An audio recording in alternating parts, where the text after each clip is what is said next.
Welcome to TAFE Media. This is Anfernee Chansamooth. And AI isn't just changing jobs, it's messing with how we think about work. With all these repetitive tasks being taken over by the machines, knowledge workers are left wondering what even counts as a productive day anymore. Joel Pearson is a neurofuturist, neuroscientist, and AI change strategist, as well as the Professor of Psychology and Neuroscience at University of New South Wales. Welcome, Joel. Thank you. Thanks for having me. So we want to dive into this idea that AI has killed the busy work, but what's left for our brains to do, right? And so, Yeah. I reached out to you and you responded to a post on LinkedIn from a gentleman who is working in the field of marketing. His name is Eric Doty. And he wrote that I'll quote what he wrote. He said, "Something I've struggled with in recent weeks. I'm not sure what a productive workday as an in-house content marketer looks like anymore. I've AI'd and automated so much busy work out of my work life that I'm left with almost only cognitively demanding tasks that I can't possibly spend 8 hours per day doing."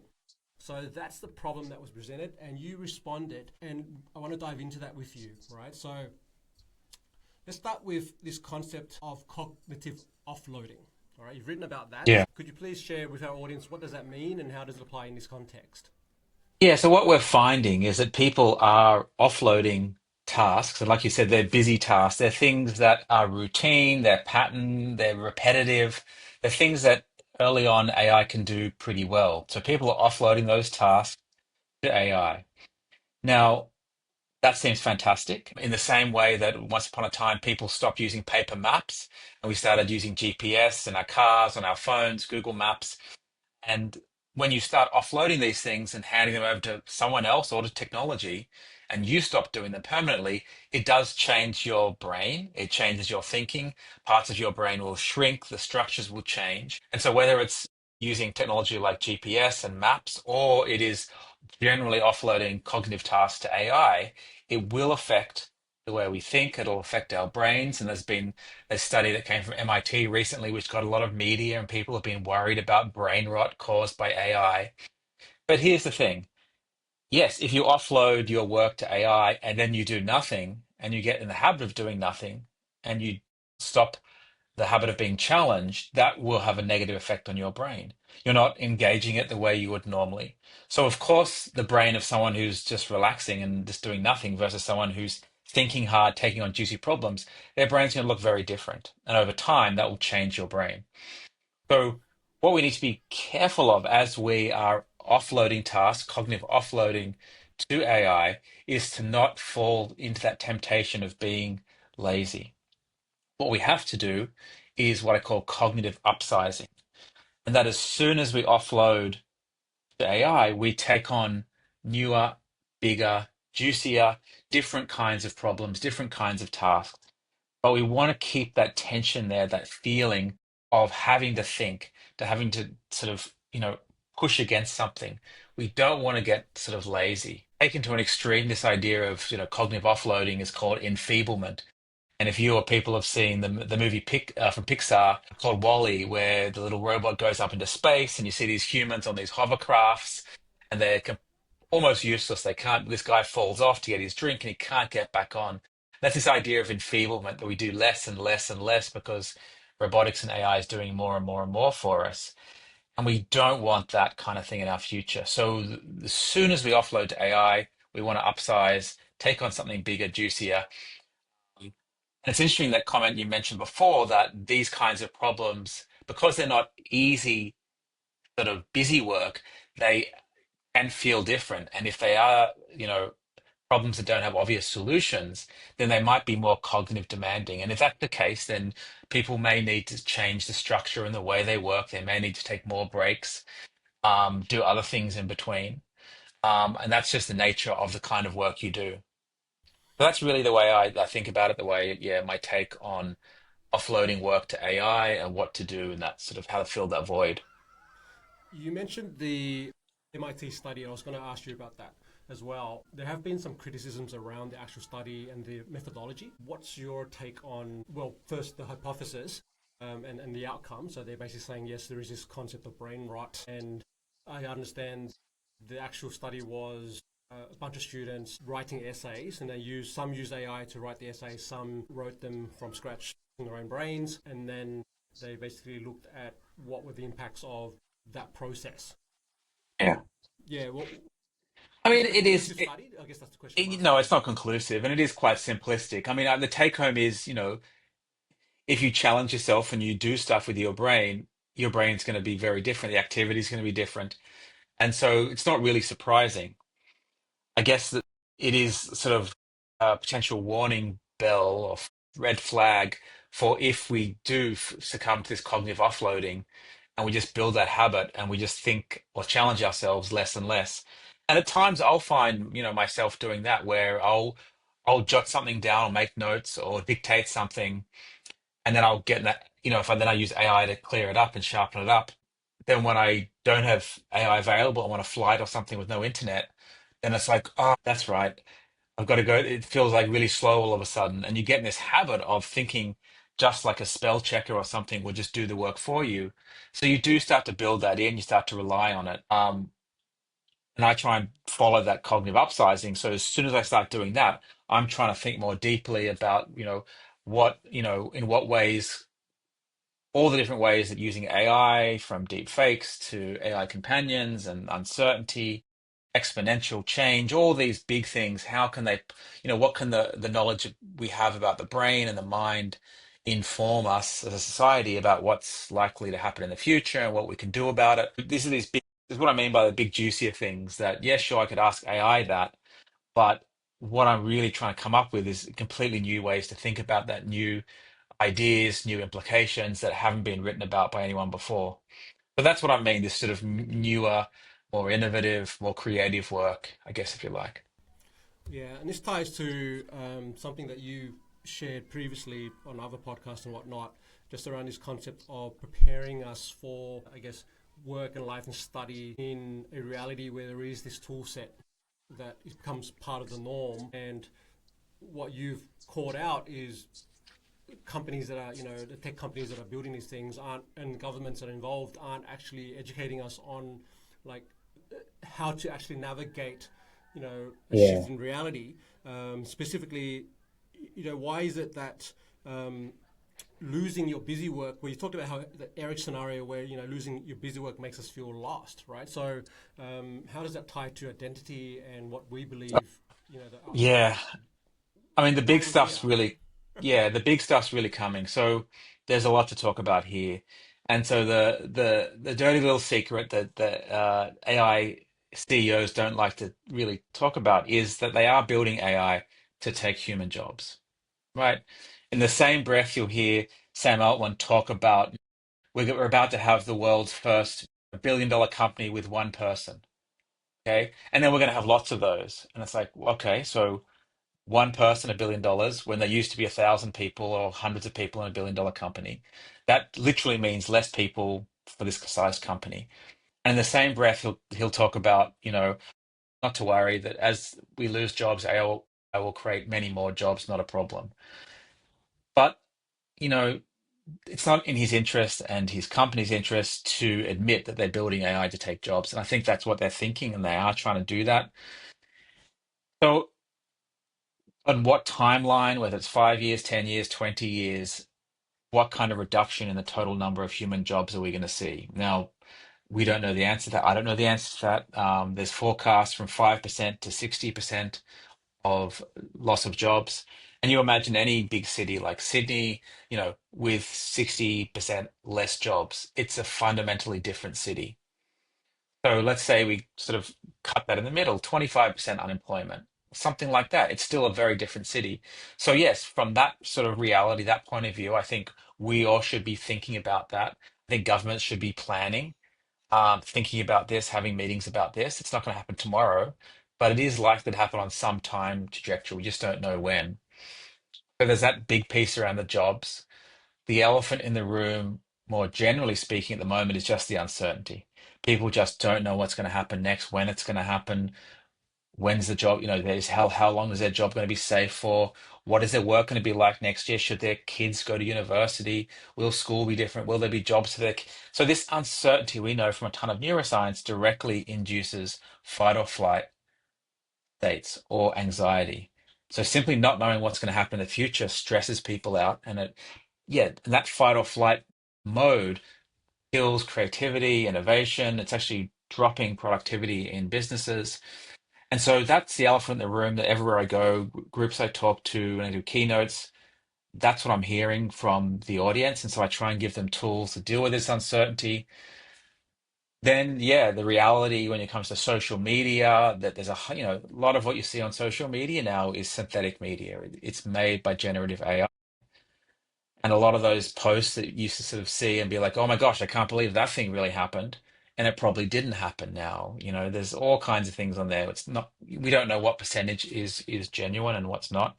But yeah, our understanding of reality through media is radically changing. Photographs and video used to be form of documenting something that actually happened. And that's no longer the case. It's more of an artwork now, like a painting or a poem or something. It's a creative artwork, not a documentation of reality anymore. Then the other big thing that's happening is AI human companionship.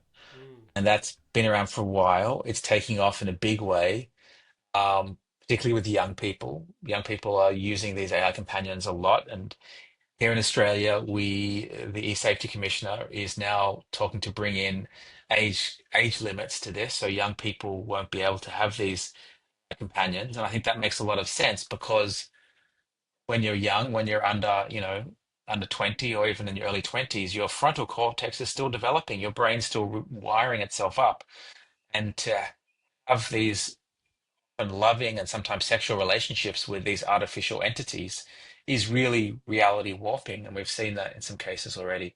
But there are a couple of the highlights. So yeah, they do sound a bit scary. Apologies for the doom and gloom, but I feel like my job is to try and point out these things for what's on the horizon and what might be happening, because I don't think tech companies are going to be doing that because they're just in such a race to get market domination, and the countries, US versus China, are also in a race to get dominance. So in that environment, we're not sort of slowing down to talk about these kinds of impacts.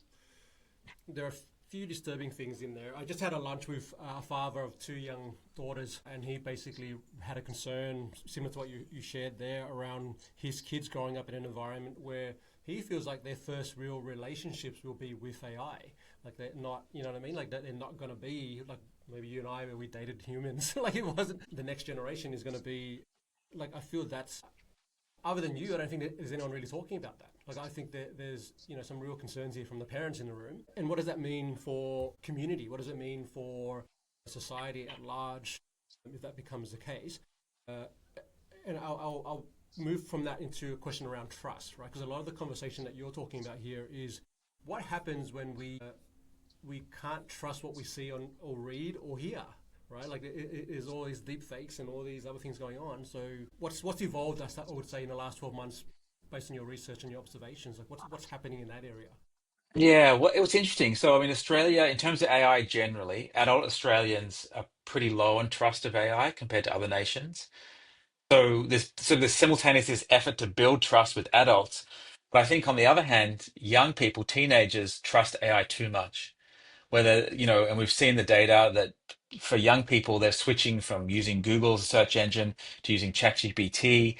They're trusting and they're using ChatGPT as a therapist, and they're engaging in other kind of AI companions, from replica to character AI to, whatever the product is. So I think for the young people, there's almost too much trust, whereas for the older people, not enough. So we probably want to bring those two more in line with each other. Um, so there's that kind of trust. And then there's, yeah, the trust of media. I think what one of the solutions that's been proposed with that is that in the same way that if you read the written text, there's no way to trust it unless it comes from a trusted source. So we have newspapers from institutions we typically trust and respect, and they would have some kind of fact-checking procedure. When, if a journalist writes an article, it typically goes through a fact-checking thing, same as some podcasts. And so I think we need to have something similar. So if we're going to take video or photographs as evidence of something, then it has to go through some fact-checking. It has to come via some kind of institute that we trust to do those kinds of things. Otherwise, we have to take it with a grain of salt, and we don't know if it's real or fabricated, synthetic or original. So they're the two sort of realms I see trust in at the moment. But more generally speaking, I mean, the word that often comes up is anthropomorphism, which is a word that's hard to say, but it is that we can't help but project human characteristics onto all kinds of things, animals, trees. And there's these cool experiments going back to like the 50s where they would have these animations and there'd be a square and a triangle and they'd have the square bump into the triangle and the triangle would bounce off and you just watch that for a few frames and you go, oh, the square's bullying the poor triangle. And these are just basic animations of shapes, and you can't help but use those words that yeah, the square's a bully, right? And they're human words.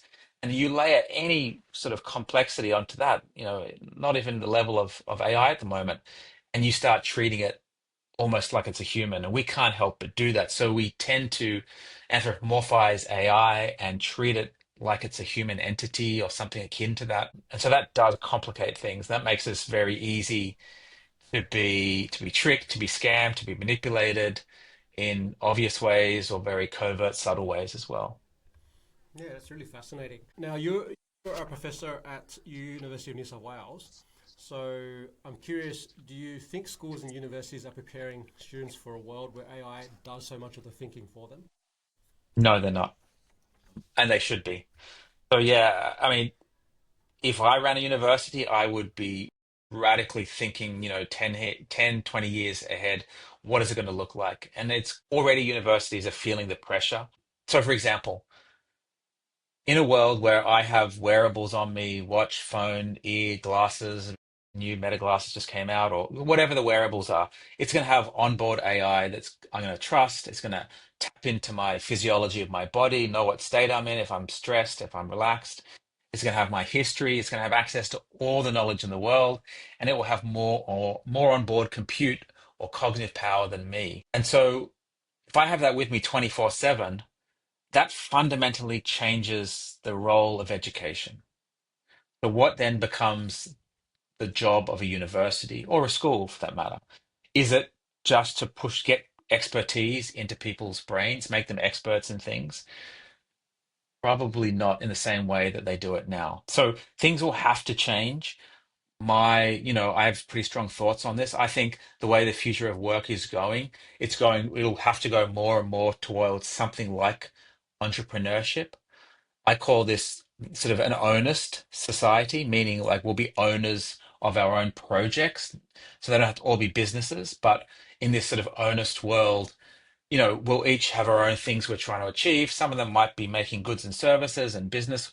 Other things may be for the environment or not for profit without the monetization, but they have to solve for purpose. That you mentioned earlier, some competition between humans. These are fundamental human things that you have to solve for, as well as the monetary value and that other stuff. So we need to have things we care about. We need to be competitive. We need to have some drive. But I think we'll be doing those more as projects by ourselves with the help of robotics and AI. And in that kind of future of work, if you want to call it that, you then reverse engineer that. The education system has to radically change. And it really has to be getting people ready for taking responsibility, doing what they want to do. How do they find purpose? How do they find drive independently? So not preparing people for jobs in a company working for someone else, but to self, almost like freelancer, entrepreneurial kind of vibe, doing your own thing the way you want to do it. I think that's the way that schools and universities have to shift very quickly. It's not about memorizing things for an exam. It's how do you achieve the things you want to achieve using all the resources possible, including AI. So there's a lot to unpack there. Yes, universal basic income will probably come into being in some way, but there's no point in us, governments or companies handing out money to all of us if we treat it like retirement, because we know that retirement is really bad for your health, physical and mental health. People get sick and die when they retire. We don't want to be like that or think about universal basic income like doing nothing. We need challenges, we need purpose. If you have purpose to your life, you're less likely to die from all causes by like 140%. So it is really important There's lots of complex things to solve there. Monetary thing is just one of those things to solve, probably not the most important for humans. And a lot of change. And the sticky thing is that humans are not great at change. We're lousy at it. We don't like it, particularly when it's out of our control. So people need help with change. And that's another big piece of this whole AI revolution that we are going to need sort of change management at scale for a whole nation. We need a Australian AI change management plan. And we know a lot about change management, and we could design and roll out a national AI change management plan. That's what I'm working towards with talking to people in government, lobbying, and trying to get people to think about that in terms of the humans, the work, the future, all this stuff. Well, that's a positive note. Considering, like I just read an article about Fiverr laying off 250 employees, which is 30% of their workforce because they want to become AI first, whatever that Yeah. means. Yeah, you've spoken about like there's a US, obviously there's a US versus China sort of competition happening here with the development of these technologies. And where does Australia fit in that picture? Like we're just this island in the middle of nowhere, and how does that affect us? Yeah, so up until now, there hasn't been much action. There's a big groundswell at the moment for sovereign AI, whatever that means, which can mean developing our own AI models, or it means taking an existing AI model off the shelf and then sort of training it more layers onto it to make it more Aussie. There is this move around the globe at the moment. I was at the AI for Good convention in Geneva a few months ago, and most countries are working on their own AI models that are specific for their country and their language. But that is the thing that all countries are leaning towards. How good and useful these models are, it'll be yet, we don't know. Most countries, including the companies here in Australia, don't have the hundreds of billions of dollar budgets for training that, you know, Google or OpenAI have. So how they compete or if they compete is a big question. Um, Yeah, I also think that AI readiness is a massive industry, and it's something that gets almost ignored. I work with a lot of companies, and they'll just treat AI like a piece of software off the shelf. They buy it in, and it's done. That's all they have to do. And that's like that couldn't be further from the truth. You need to support people. They need change management. They need to be trained on how to use it beyond just prompting, more than that. And the bigger piece around that is often the AI can't just plug into existing structures in companies. You've got to rejig things, change the work dynamic around, and people don't know how to do that yet, or how to, it's trial and error. And so we're seeing a lot of AI being plugged in and really not much difference or not much uptick, not a boost in productivity despite, spending a lot of money on AI.